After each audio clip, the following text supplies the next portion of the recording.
لە دوای ئەو هەموو ساڵە لە ڕوودانی شۆڕشی ئەیلول دەکرێت بەردەوام خوێندنەوەی نوێ بۆ لایەنە جیاوازەکانی بکرێت تا ڕۆژی 11 ئەیلولی 1961 و لە کۆی ئەو شۆڕشانی پێشتر بەرپا کراون هیچیان وەک شۆڕشی ئەیلول درێژیان نەکێشا.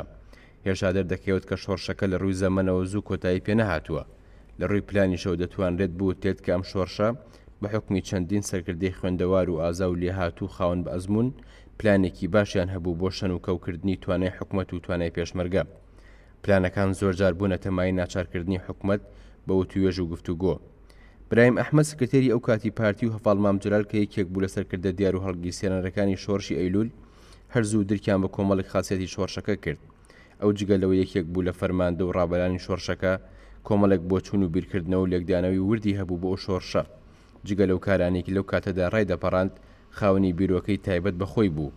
لە ڕووی تیۆریەوە ئەوەی خستە ڕوو کە شۆڕشی ئەیلول دیاردێکی کۆمەڵایەتی سیاسی قۆناغەکەیە و لەم ڕوانگەیەشەوە ناوی نابوو شۆڕشی مەزنی ئەیلول.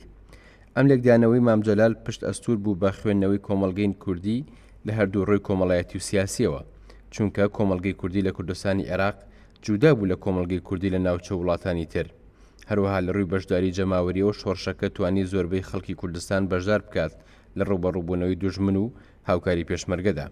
توانرا هۆز و عەشیرەتی ناوچە جیاوازەکانی کوردستان بەشداری پێ بکات لەم شۆڕشەدا کە ئەمەش گوڕ و تینێکی زیاتری دا بە هێزی پێشمەرگە لە بەرامبەر سوپای عێراقدا.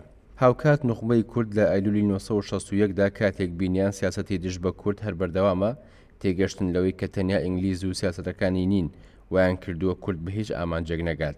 بۆیە بوونی چەندین کەسی خوێندەوار و تێگەشت و لەم شۆڕشەدا یارمەتی دەربوون بۆ ئەوەی چەندین خوێندنەوەی جیاواز بۆ هەڵسوکەوتەکانی حکومەتی قاسم هەبێت. هەروەک شۆڕشەکە لە ڕووی سیاسی و فکری و ڕووناکبیری و پێشمەرگەوە سەقامگیر و جێگر و پتە بوو. تیمی چەکداری پەرت و بڵاوی ناوچەی نەبوو.